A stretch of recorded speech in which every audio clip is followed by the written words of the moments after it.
Hi, everyone. Welcome to Cooking with Friends and welcome to my kitchen. Today we're going to talk about rhubarb, and the name of this class is Ruby Red Rhubarb. I have a piece of rhubarb right here. We're going to make two different things.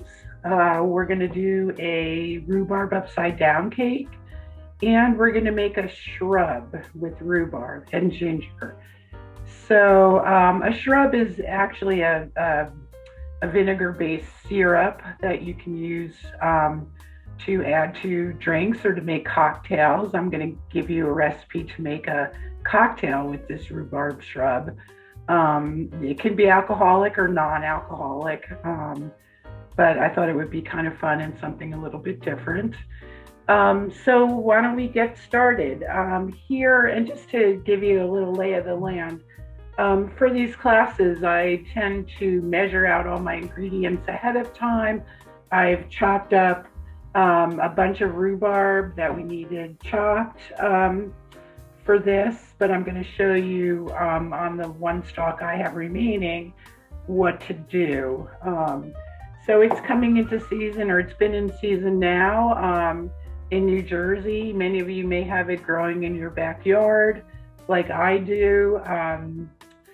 So here's a couple of good ways to make use of the rhubarb that you have growing. So here is a stalk of rhubarb. I like this one because it's thinner, it's a little bit more tender, but we have to do a couple of things to it first. I mean, one obviously is to wash it, make sure it's clean and no soil remains on it. And when you buy the rhubarb in the store, you often find part of the leaves attached and also a little bit of the stem. So many of you already may know that the leaves of rhubarb are poisonous, so you don't want to eat them. You want to make sure that there's no leaf on your stalk of rhubarb, so I'm just going to cut that off.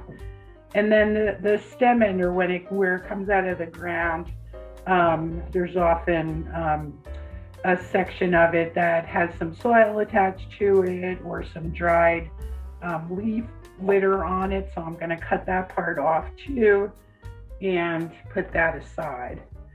So for the rhubarb upside down cake, what I want to do is chop the rhubarb into 1/4-inch slices. So I split my rhubarb stalk in half and then chopped it, which I'm going to do with this one, and just to get it ready. So I'm going to slice it in half, and then I'm just going to chop it into 1/4-inch or so pieces.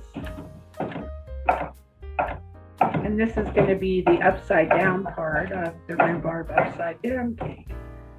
So there's a few steps we need to do before we can actually put it in the oven. So one is, I have my rhubarb already cut, and there's my oven beeping, saying that it's up to temperature. And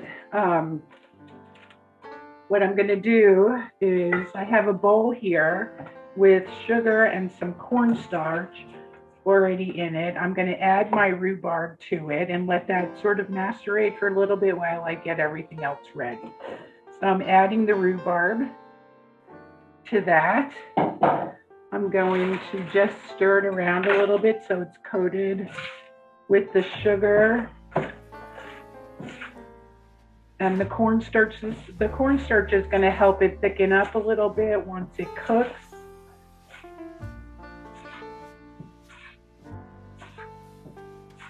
And forms a nice crust on top of the cake. So we have that all pretty well mixed in, and I'm just going to put that aside for a second. Now, the next thing I'm going to do is prepare my pan. I have my oven is already set at 350. I'm going to use some baking spray to grease the pan, but this is a 10-inch cake pan that I'm using for this. And I have a piece of parchment here, actually a piece that's the size of a half sheet pan. And what I'm going to do in order to cover the bottom of it is to fold it in half, and then I'm going to fold it in half again, just like that. I'm going to take the point. This is fun if you like making paper airplanes. And fold it up like that into a triangle, and then once more from that point. So now I have a piece of parchment that looks like this. I'm going to turn my pan over and find the center of the pan with the point, which is about right there, and I'll find the edge. And then I'll just tear it, or you could use scissors. And what that gives me is a circle to line the bottom of my cake pan with. But first, what I want to do, because of the syrup that's going to form, is I want to make sure that my cake can unmold easily. So I'm going to use a spray. I like these pan sprays that have flour in it. There's a lot of different kinds out there. If you don't have this, you can grease the pan with butter, and then add some flour, shake it all around in your pan, dump off the excess, and that'll work too. But this is easy. I'm just spraying all around. And I'm gonna lay my piece of parchment right in the bottom of the pan, which you can see that works pretty well. So I'll put this aside while we get the other ingredients ready. So the next thing that we need to do is I have a half a stick of butter here that I'm gonna just cut up into smaller pieces so I have more surface area. And I'm gonna heat this up with some brown sugar that I've already measured out and kept in a plastic Ziploc so it wouldn't harden. I'm gonna turn the stove on to melt that, probably medium heat. I'm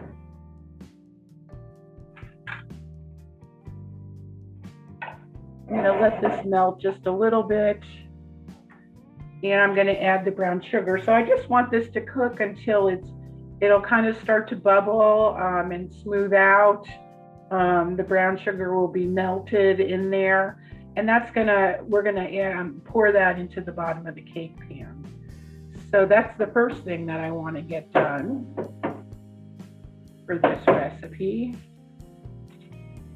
So I'm going to add my brown sugar, and I'm going to give this a little bit of a stir.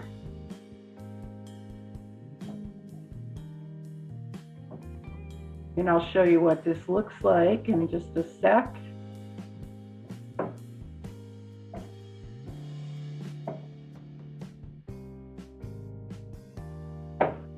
And the butter's melting. That looks pretty good. It's going to bubble a little bit. Don't really want it to cook for that long, but just to be smooth and softened and pourable. And the butter will help you do that. So let's let that go for a minute. So next, what I want to do is have all my ingredients ready for the cake. I have my 2 sticks of butter that have been out of the fridge and softening. So I'm using my stand mixer with my paddle attachment. So I like to use this particular paddle attachment because it's got a rubber edge to it, which helps scrape up the bottom of the pan or the bottom of the mixer bowl, so I don't have to do that as often. You still have to do it, but not as often. So I'm gonna add my softened butter. Now my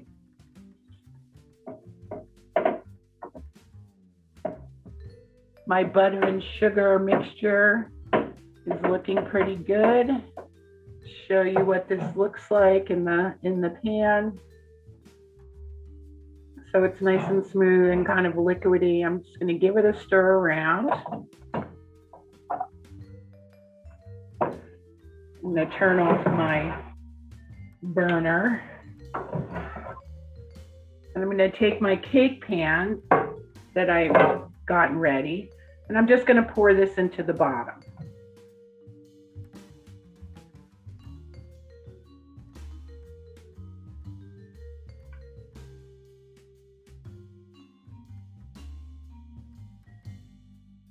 Get it all in there. I'm going to swirl it a little bit so I get good coverage on the bottom of the cake pan, so it looks like that. And now I'm back to my cake. I still have my rhubarb that I sliced up and that's macerating. There's a lot of water in rhubarb, so the sugar and the cornstarch helps that thicken up a little bit and releases some of the juice. So we'll let this sit until the cake is ready to go. The batter, I should say. So that looks good. So back to my butter.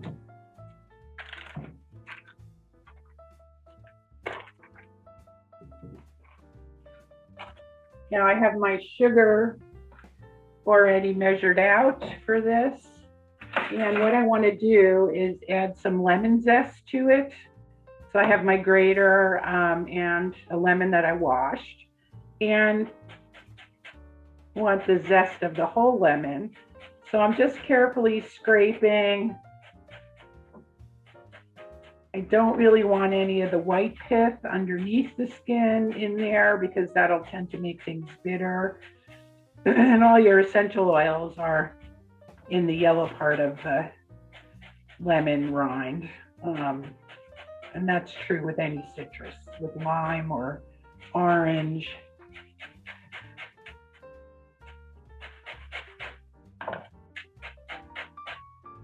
So I'm just turning,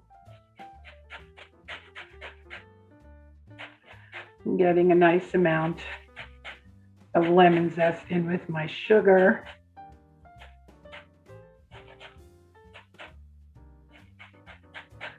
And I think that looks pretty good.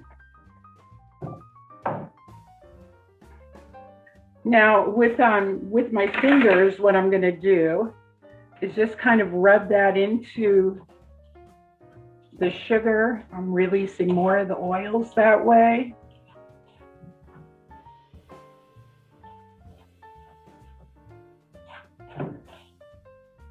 And so my sugar looks yellow and lemony, so that's kind of what I wanted.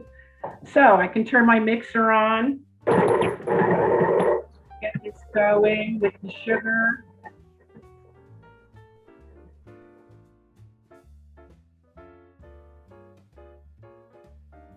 So this cake is basically just your straight creaming method.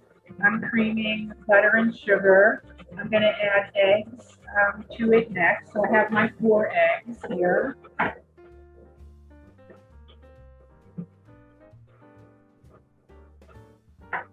always like to crack the eggs on a different surface and not on the edge of the bowl, just for a cleaner environment. So I'm pretty sure there won't be any shells in here, and no shell dust will be in the egg because that's where salmonella occurs.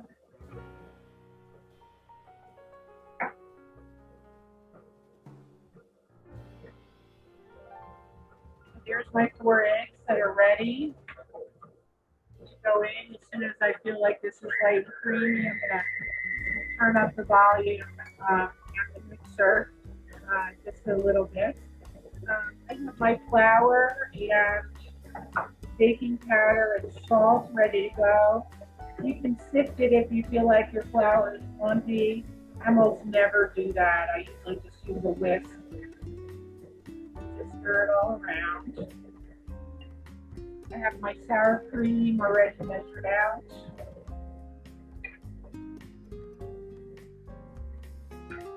And my lemon juice. And my vanilla. So I'm going to just add my vanilla to the eggs.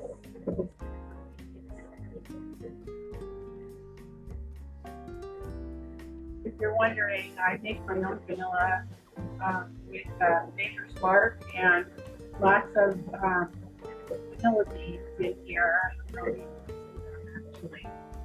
but we did this in the class that I taught quite a while ago on items for your pantry. So had this for quite a while. I'm starting to get a little bit low on it. I'm going to have to make another batch pretty soon. But yeah, but so I've been using this for quite a while. Like I said, I have my eggs ready to go. My my butter is looking nice and light and fluffy.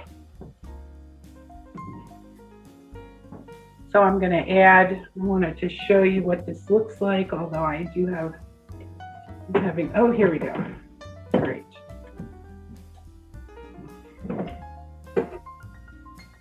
So I know it's hard to see on the video, but it's nice and light, a much lighter color, very pale yellow, pretty fluffy. So I'm ready to add my eggs into it, one at a time.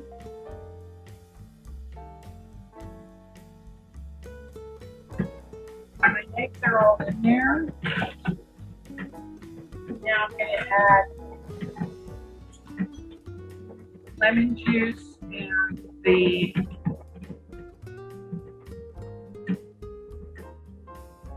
sour cream. Just to give it a nice lemony flavor. And just stop the mixer. Now, one of the things that's going to happen, and I'm sure it will happen to you too, is your mixture for the cake is going to look like, it's going to look a little like scrambled eggs. Don't worry about that. That's okay. It's just because there's a really high ratio of fat between the butter and the eggs. And now, of course, the sour cream, just scraping down a little bit. But once I add the flour, and I'll show you what this looks like when that happens.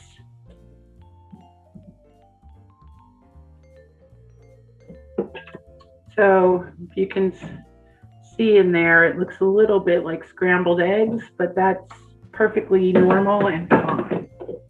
So nothing to worry about. Paddle back on. And now I'm going to add on low my flour.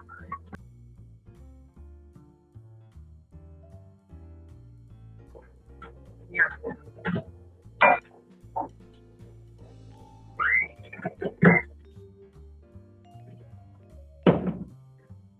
So that looks good to me.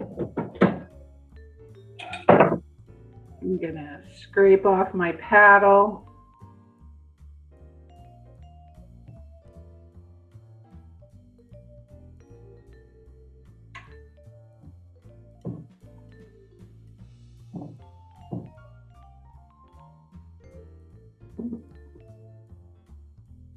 And use my fingers, my impeccably clean hands.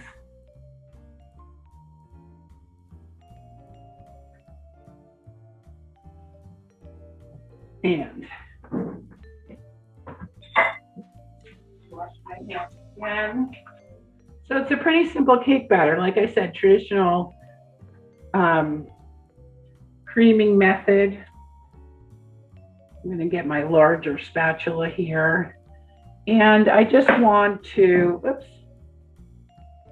stir this, make sure everything's nicely incorporated, which it looks like it is. Just one good stir around, and I think we're good to go. So back to my cake pan with the brown sugar and butter on the bottom. And now I have my rhubarb that's been macerating in the bowl with the sugar and the cornstarch. So this is going to form actually the top of your cake once we unmold it. So I'm going to add the rhubarb with all the juice and sugar. Make sure I get it all in there.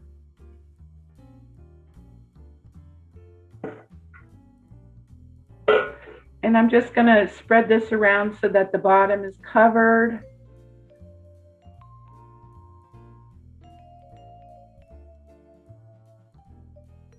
Pretty evenly.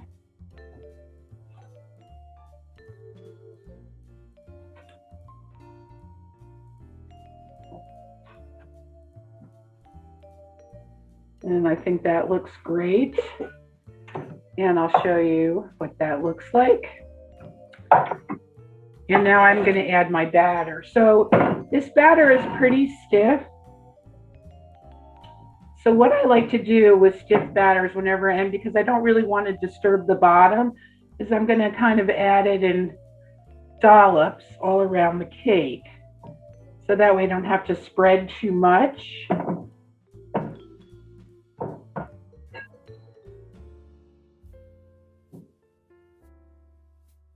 And I'm not really disturbing the rhubarb on the bottom.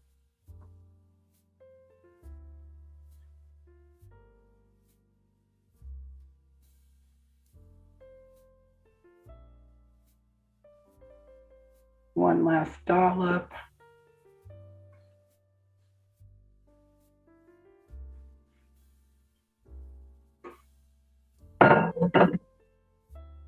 And that looks great. So in order to spread it now, I have my small offset spatula. That's great for this type of application. Let's get all my batter off the spatula. And I'm going to take my offset spatula and spread the batter so it's smooth.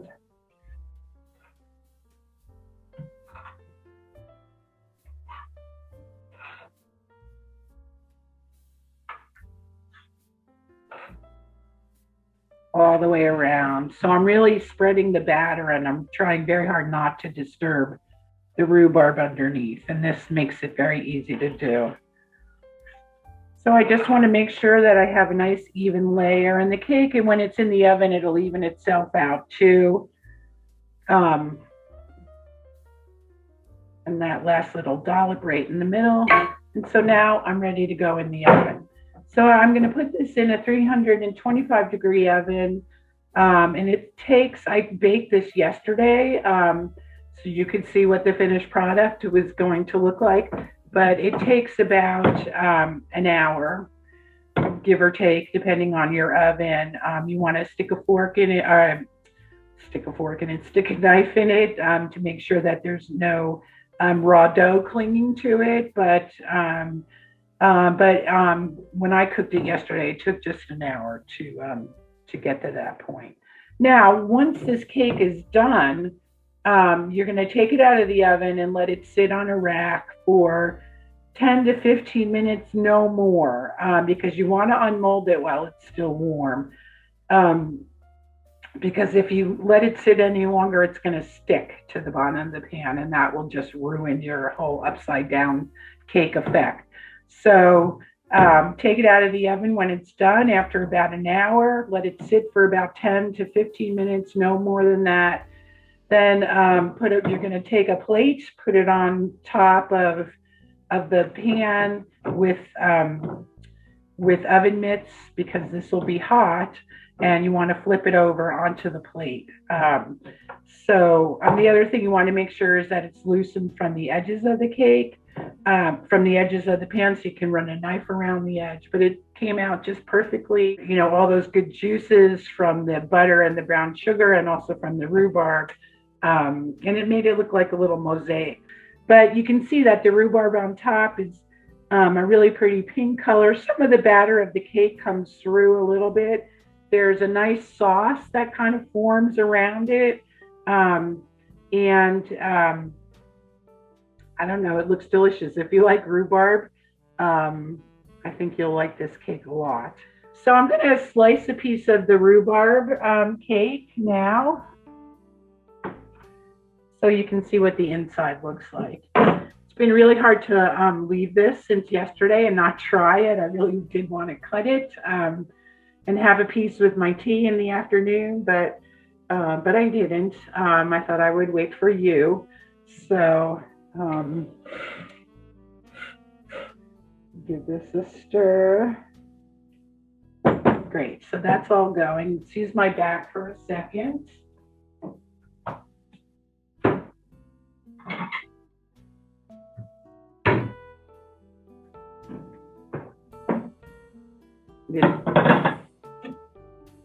So let me move this over here. So I'm gonna slice a piece of the cake. Now the cake, because it's a creamed cake, meaning a cake made by the creaming method and not a sponge cake, it's pretty dense, but it needs to be to hold up. So we'll take a nice slice out. You can see a nice dense cake with the rhubarb on top, and you can kind of see that some of the syrup has seeped down into the cake. And here it is with the slice taken out of it. So I think this would be really great for a nice brunch. Vaccines are happening and we're able to get together with family and friends. And so pretty simple. I mean, there is a few little steps that you have to do ahead of time. The brown sugar and the butter, and then cutting up the rhubarb and macerating it. But if you do it in that order, it goes pretty quickly. And while that's all happening, you can have your ingredients measured out and ready to go. So anyway, that's the rhubarb upside down cake. Let me just move away some of this and we'll make the shrub next. So I have everything chopped up and measured out except for the ginger. So once again, I have my rhubarb already chopped up just the same way that I did it for the cake. Actually, I split because the rhubarb stalks were pretty thick, so I split them in half and chopped them maybe a little bit thinner than I did for the cake. But this is going to go into my pot.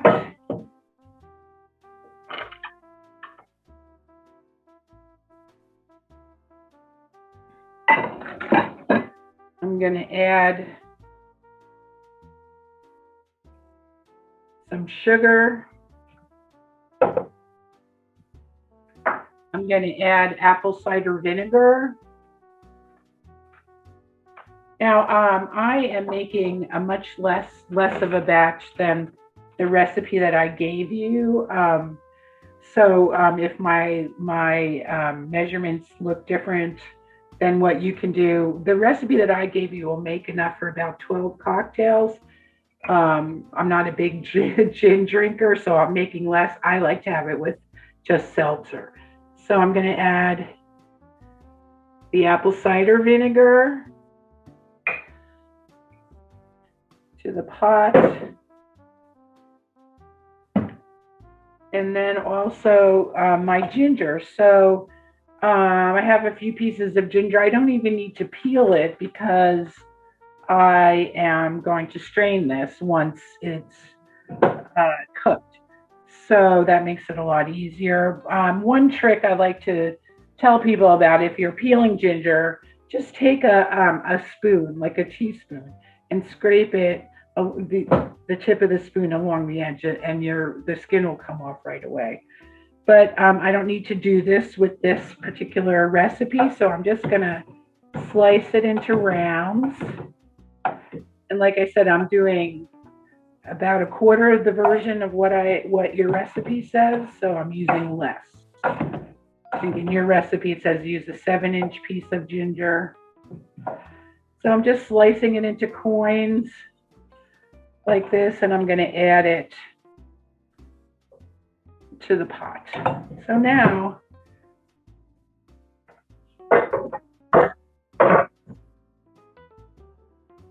what I want to do is cook this. So I'm going to put this on the burner,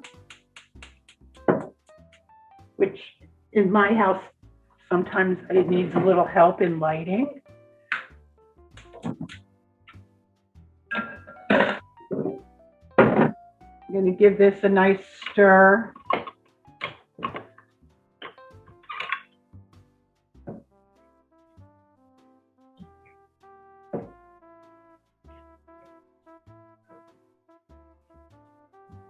And I want this to cook for about 10 minutes or so until the rhubarb is pretty well broken down and it's nice and fragrant. So we're going to let this go for a minute or 10. I have it on kind of high just in the interest of time.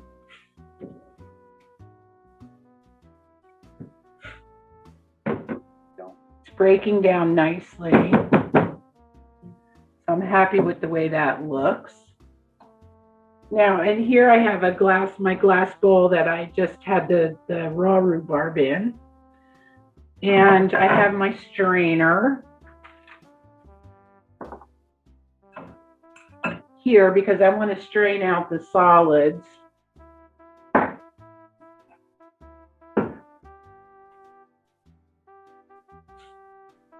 And just in the interest of time, I know this hasn't been exactly 10 minutes, but we're going to go for it.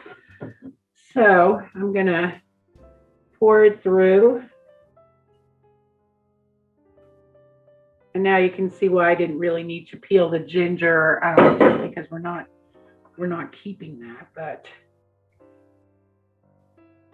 and I'm just going to press on it to get all that liquid out.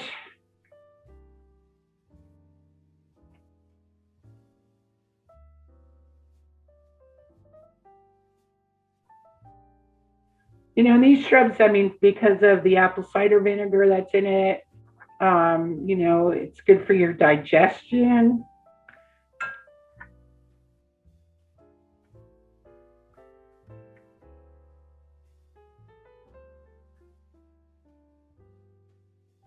Now, that looks pretty good.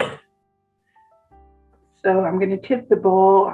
I used a glass bowl because I was hoping that you could see how beautifully pink and ruby colored this is. I know it's a little bit hard to see, but perhaps if I pour it into a glass, you'll be able to see it better. So in order to make the cocktail, what I'm going to use is some lime juice. So I have some fresh limes here. Let me just slice that in half.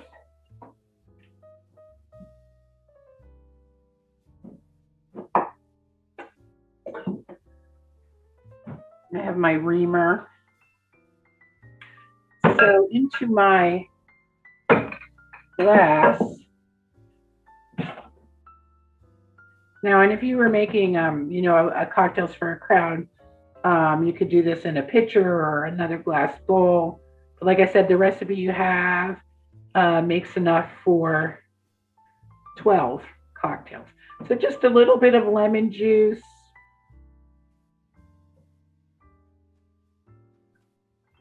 That looks good to me. I'm going to add my shrub.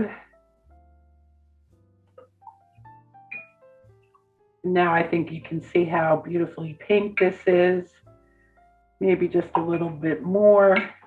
And now if I was doing an actual cocktail, I would add some gin to this now.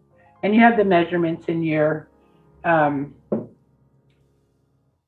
recipe for that. But if you want to leave it non-alcoholic, just add some seltzer to it. So I'm going to add a little bit of seltzer and some ice. I'm going to get from my freezer.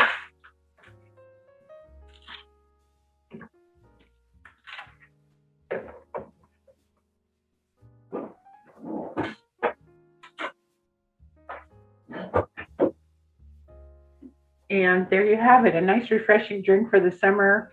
Beautiful pink color, which I just love from the rhubarb, and and our rhubarb upside down cake. So I think these two would go really nicely together. It's very refreshing. Um, I think it's delicious actually. And if for those of you who would like to add gin to it, I think gin would be perfect in this. Or like I said, you can leave it virgin and just add seltzer to it. So that's it. Thank you for joining me for this exploration of some different ways to use rhubarb. Thank you to the friends for putting these programs on. And if you're not a member, please join. We always need more friends. And stay safe still, everyone. But I know there's much light at the end of the tunnel, and I'm hoping to see you in person sometime soon. Thank you.